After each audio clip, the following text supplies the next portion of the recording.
one of the things, I think this is the case anyways, I think people are always looking for an excuse to have their character corrupted.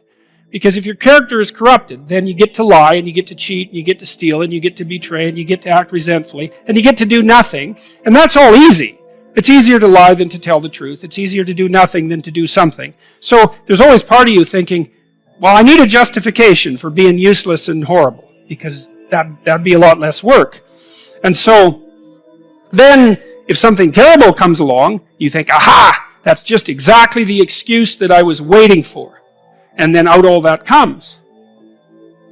You know, Solzhenitsyn, when he was in the concentration camps in Russia, watching how people behaved, you know, he said that there were people that were put in the camps who immediately became trustees or guards, and they were even more vicious than the people who had been hired as guards. And his idea was that they had collected all that, he called it foulness, if I remember correctly, around them in normal life.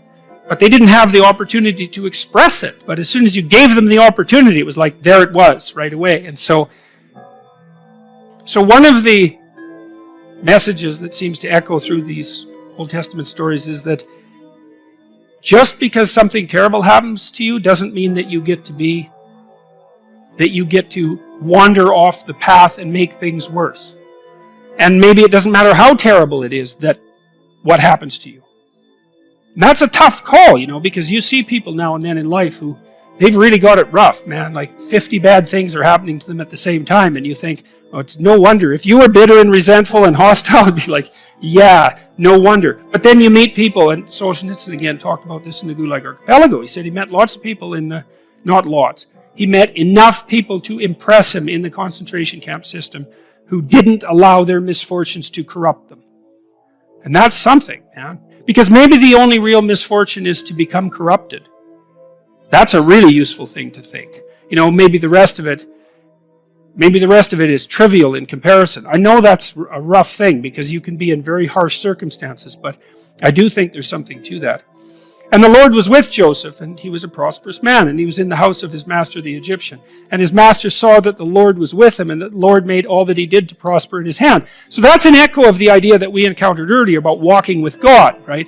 So Adam walked with God before he ate the fruit with Eve, and then he wouldn't walk with God. And then Noah walked with God, and Abraham walked with God. And so the idea is, well, that's that alignment with the highest ideal. I think it's something like that. And you know, we could think about that as a metaphysical claim as well. But I don't think it is. I mean, I've got thousands of letters now in the last year from people who have told me that they were in a pit. That's exactly right.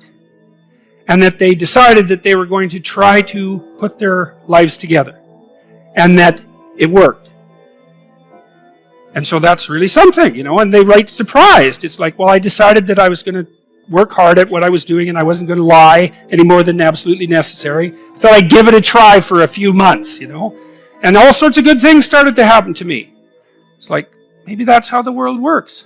Now, obviously, it doesn't work like that all the time, right? Because you can get sliced off at the knees. I mean, there's an arbitrary element to existence that you can't wish away. But that doesn't mean that there aren't bad strategies and good strategies. And so, I do think that one of the most fundamental existential questions is, like, if things aren't going well for you in your life is, are you absolutely certain that you're doing absolutely everything you can to put things in order?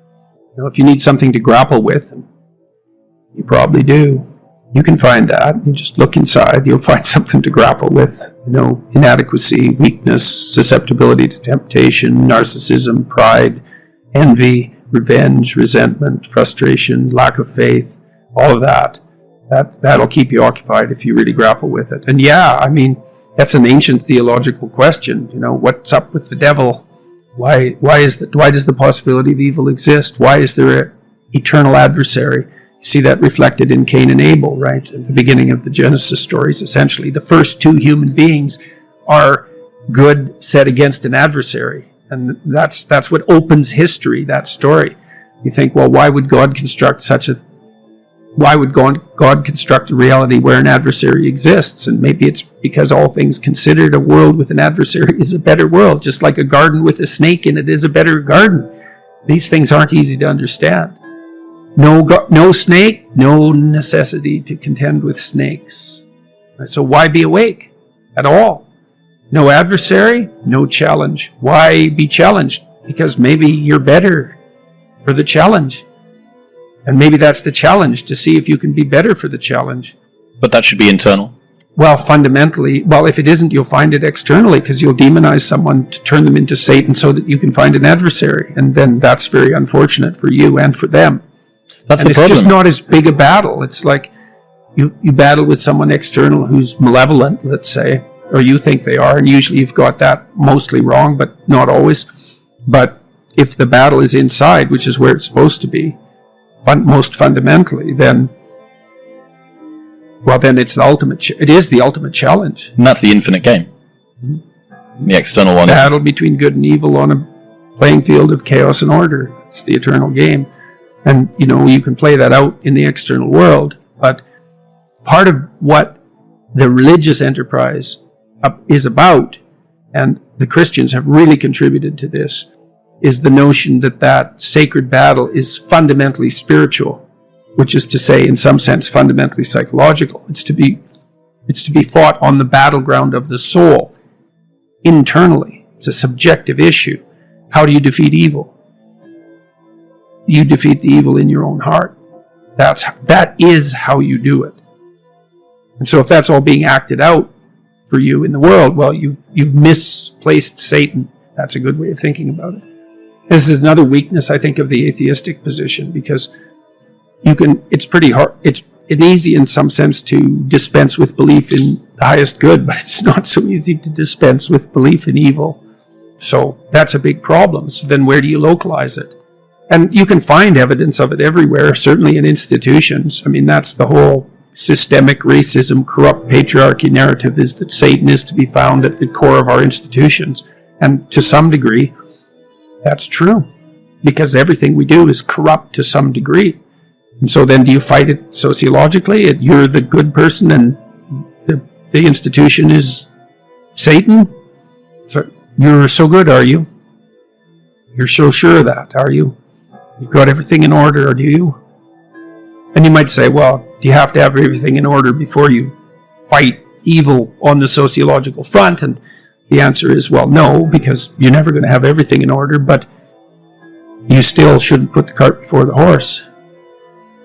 It's a spiritual battle. And it's taken people thousands and thousands of years to figure this out. Now, first of all, it was the snake. What's evil? What's malevolent? The predatory reptile. Fair enough, man. I mean, we've been fighting with predatory reptiles for 60 million years as mammals. 60 million years. So it's a good first pass approximation. It's the snake, the poisonous snake, the external enemy, the predator. Well, what about the predator and other people? Oh yeah, that's even worse, man. It's like how predators are one thing, but predatory people, other tribes, man, they're brutal. They're brutal. Oh. Well, what about your predatory friend? Oh, that's pretty bad too. The friend who stabs you in the back, the person who betrays you, Judas. God, maybe that's the ultimate snake. It's like, well, how about when you betray yourself? Oh, yeah. So you want to see, there's this association that's very strange that occurred in the development of Christian thought between the snake in the Garden of Eden and Satan. There's no indication in the original story that the snake has anything to do with the Lord of all evil.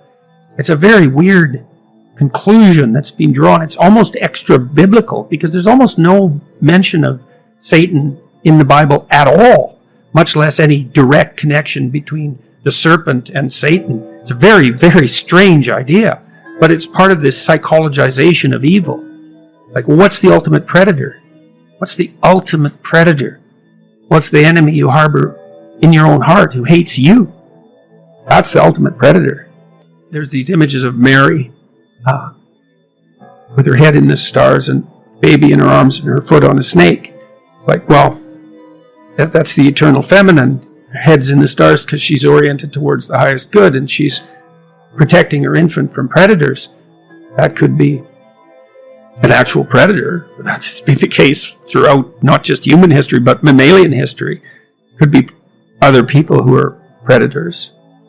Could be men who are predators. Could be her, who's a predator.